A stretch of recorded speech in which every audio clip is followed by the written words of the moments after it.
Bismillahirrahmanirrahim.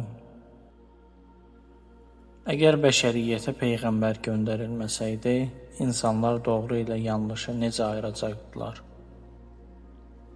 Hər kəs öz ağlına və nəfsinə əsaslanaraq yaşayar, haqq və batil bir-birinə qarışardı. Qurani Kərim buyurur, İnsanlar bir ümmət idilər. Allah peyğəmbərləri müjdə verən və qorxudan olaraq göndərdi.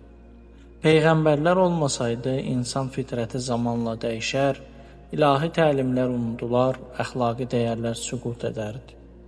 İmam Cəfər Sadiq əleyhissalam buyurur, Əgər Allah bir elçi göndərməsəydi, insanlar haqq yolundan sapdıqlarına görə üzürlü sayılar və biz bilmirdik deyə bəhanə gətirərdilər. Peyğəmbərlər yalnız kitab gətirməmiş, həm də həyat nümunəsi olmuşlar.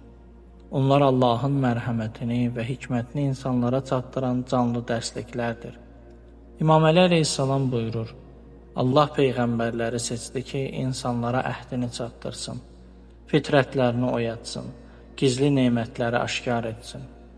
Qurani Kərimdə buyurulur, biz peyğəmbərləri açıq dəlillərlə göndərdik və onlarla birlikdə kitab və mizan indirdik ki, insanlar ədaləti bərqərar etsinlər.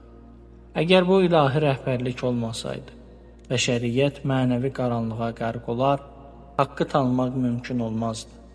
Peyğəmbərlər insanın ruhuna yön verən, fitrətini oyadan və onu Rəbbinə yaxınlaşdıran ilahi bir rəhmətdir.